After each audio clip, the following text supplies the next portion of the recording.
آج ہم جس موضوع پر بات کرنے جا رہے ہیں وہ صرف ایک تاریخ یا ایک واقعہ نہیں بلکہ ہر ایمان والے کے دل میں بسنے والا ایک عظیم احساس ہے۔ جب کربلا لفظ زبان پر آتا ہے تو یقین مانیے روح کانپ اٹھتی ہے، آنکھیں نم ہو جاتی ہیں اور دل ایک عجیب کیفیت میں ڈوب جاتا ہے۔ یہ صرف ذکر نہیں، یہ ایک ایسی داستان ہے جو صدیوں سے دلوں کو روشن کرتی آ رہی ہے۔ دل کی گہرائیوں سے نکلی کربلا کی دعا، ایمان کو تازہ کرنے والی۔ تو آئیے آج ہم سب مل کر اس پاک اور غمگین موقع پر ایک ایسی دعا کریں جو صرف زبان سے نہیں بلکہ دل کی گہرائیوں سے نکلے، ایک ایسی دعا جسے سن کر آپ کی روح سکون پائے اور ایمان کو ایک نئی تازگی ملے۔ اپنی آنکھیں بند کیجئے، محسوس کیجئے کہ آپ اسی کربلا کی تپتی ریت پر کھڑے ہیں جہاں امام حسین علیہ السلام نے حق کا پرچم بلند کیا تھا۔ اپنے دل میں ان کی شہادت کے درد کو محسوس کیجئے اور پھر ان الفاظ کو میرے ساتھ دہرائیے۔ ہر لفظ میں اپنی عقیدت اور محبت گھول دیجئے۔ یا اللہ، اے میرے پروردگار، اے ساری کائنات کے مالک، آج ہم تیرے در پر حاضر ہیں، دل ٹوٹے ہوئے، آنکھیں اشکبار۔ آج وہ دن ہے یا اللہ جب تیرے پیارے حبیب حضرت محمد مصطفیٰ صلی اللہ علیہ وسلم کے لاڈلے نواسے امام حسین علیہ السلام نے کربلا کی اس تپتی زمین پر اپنے اہل بیت اور اپنے وفادار ساتھیوں کے ساتھ اپنے لہو کا وہ نذرانہ پیش کیا جس نے انسانیت کو ہمیشہ کے لیے ظلم کے خلاف آواز اٹھانا سکھایا۔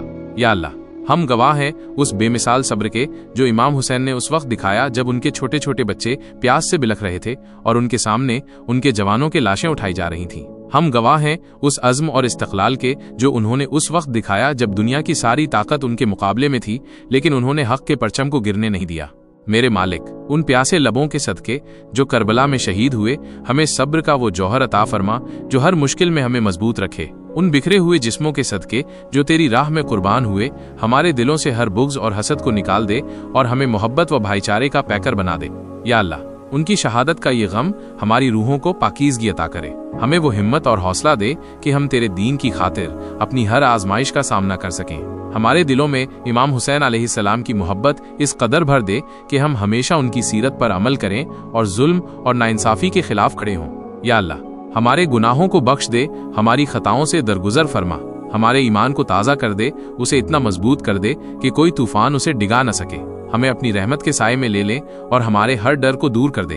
کربلا کے تمام شہیدوں کو اور خاص کر امام حسین کو جنت الفردوس میں اعلیٰ سے اعلیٰ مقام عطا فرما۔ ان کی شہادت کو ہماری ہدایت کا ذریعہ بنا اور ہمیں قیامت کے دن ان کے شفاعت کے لائق بنا۔ آمین یا رب العالمین۔ دعا ختم ہونے کے بعد کچھ پل آنکھوں کو بند ہی رکھیے، اس احساس کو اپنے اندر اترنے دیجیے۔ محسوس کیجیے کہ آپ کا دل اب کتنا ہلکا اور پرسکون ہے۔ دیکھیے، امام حسین علیہ السلام کی شہادت ہمیں صرف غم نہیں دیتی بلکہ جینے کا ایک مقصد دیتی ہے۔ یہ ہمیں یاد دلاتی ہے کہ حق کبھی مرتا نہیں اور ظلم کی عمر چھوٹی ہوتی ہے۔ ان کا پیغام ہمیں ہر پل یہ کہتا ہے کہ اپنے کردار کو ایسا بناؤ کہ تم اللہ کی رضا کے قریب ہو جاؤ۔ آج کا دن صرف کربلا کو یاد کرنے کا نہیں بلکہ اپنے اندر کی کربلا کو پہچاننے کا ہے، اپنے اندر کی ظلم اور ناانصافی کو ختم کرنے کا ہے۔ کیا اس دعا سے آپ کو کچھ سکون ملا؟